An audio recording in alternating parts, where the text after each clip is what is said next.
Give me a good reason to nerf Pyke. We are likely nerfing Pyke because he is overpowered. That's probably not the best response, though. We tend to nerf characters who are strong in certain areas. So my guess is that there is a group of players that Pyke is probably too strong for. I haven't looked at the data recently, but from what I've heard is that he might be very strong in high MMR.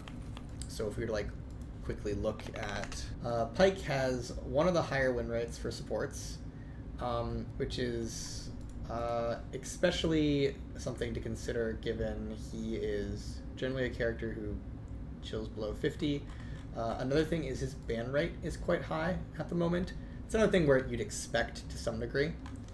And then if you go up to very high MMRs, his win rate is significantly higher and his ban rate is significantly higher. So my guess as to why we're nerfing Pyke, and to be fair, just so you know, I haven't like been into the office recently, so I don't know the exact reasons, is it is likely, my guess is that we are nerfing him for high level power and frustration. High level meaning like high MMR. So, you know, like Diamond Plus players. And specifically in that, if you go look at the ban rates in high MMR for characters, Pyke is one of the most banned characters in the game. He's actually the second most banned character in the game in high MMR behind LeBlanc. I'm not counting Aurora because she's new, and new champions always have high ban rates. That's just how it goes unless they're pretty bad. And so for high MMR players, they're basically saying with their ban rate that Pyke is one of the more frustrating and powerful supports. So that would be probably the reason we're nerfing him, is because of high MMR power, especially due to the fact that his ban rate and win rate is pretty high up there. With lethality removed from Senna Q, Pyke is the only one who can now effectively use Umbral Grave. Should the item get changes to be more useful for other supports? If no one's good with Umbral Grave except Pyke, we should probably buff the item. Umbral Glaive like should be core on Senna, IMO. Maybe not like every single game, but like if Senna can't build Umbral Glaive, like that was one of the items that was designed for her and Pyke. And so a question I would ask is like if we're in a situation where Senna is bad with Umbral Glaive, and if we're in a situation where Pyke doesn't even buy it all the time, which I think might be true. Let's go take a look. How often is Pyke building Umbral Glaive? He builds it a lot of the time. So he builds it at least. To me, it's like, I wonder if there's adjustments that need to be done with Umbral Glaive. That said, since we've recently adjusted Senna away from like the lethality ratio, it could be that like Senna just needs more future AD changes to make it work. But yeah, like personal opinion is Umbral Glaive is supposed to be like pretty decent to like make AD supports work. That said, I don't know. Maybe that's a more dated mindset. There's things like there's other lethality items in the system now that like supports can care about, like that scythe looking one. But it's probably not ideal if the only person who finds it viable is Pyke.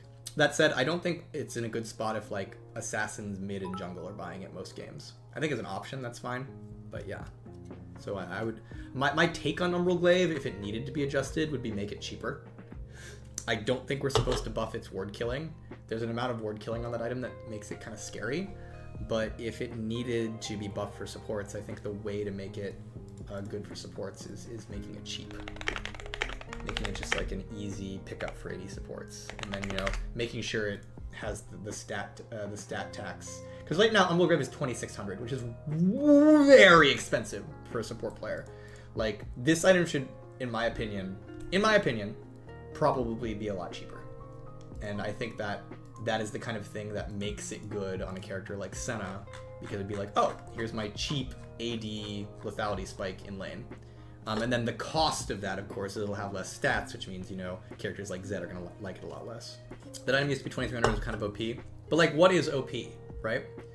An item like Umbral Glaive, if it's working, should probably be bought all the time on Pyke and Senna, because that's its purpose as an AD support item.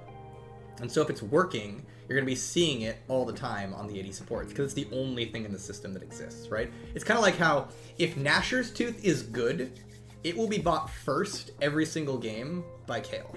Or second. Sure, I shouldn't say bought first, but it will be bought every single game by Kale. And that's not an indication that Gnasher's Tooth is OP. That's an indication that it's working, because Gnasher's Tooth is an item that is very tailored for a specific type of character, and if you're that type of character, you should love it and buy it every game. And so similarly to me, my opinion on Umbral Glaive is like, if it's working in the system with my personal understanding of what it is, which is an AD support lethality item, then it would probably be bought a lot on Pyke and Senna. And so if it's not bought a lot on them, the question I would ask is, you know, what's wrong with it? And again, like, I think there's different ways to make Umbral Glaive OP. So one of the strategies we tried in the past to make Umbral Glaive strong, I think has been, you know, long-term incorrect. And that was to buff its ward killing, which I think at the end of the day was a way to make it strong, but in a way that just, you know, felt pretty messed up.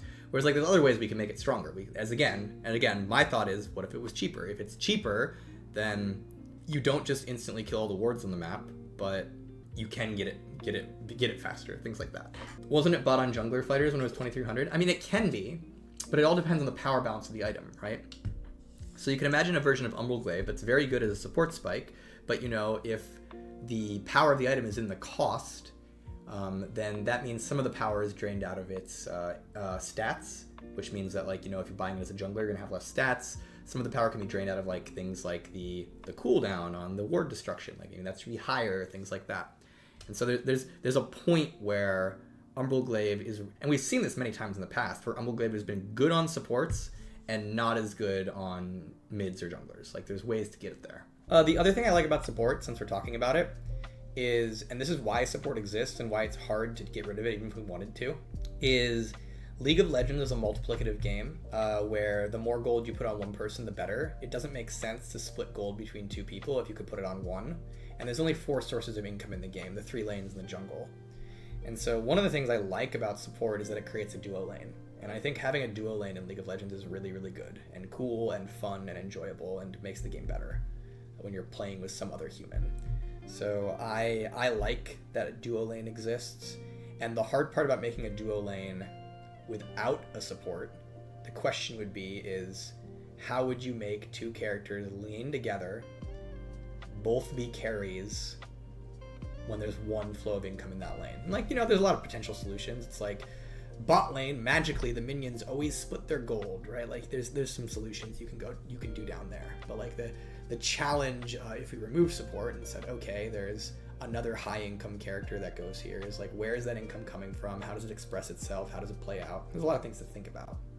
It's kind of a thing where a lot of tooltips, like, players, you know, aren't reading them and aren't using them to really change their decision making. It doesn't mean, like, you know, having that stuff is not cool. Like, it's cool to like read your thing and be like, this is how much damage I'm doing. So agree with you, like, that would be a cool thing potentially to add.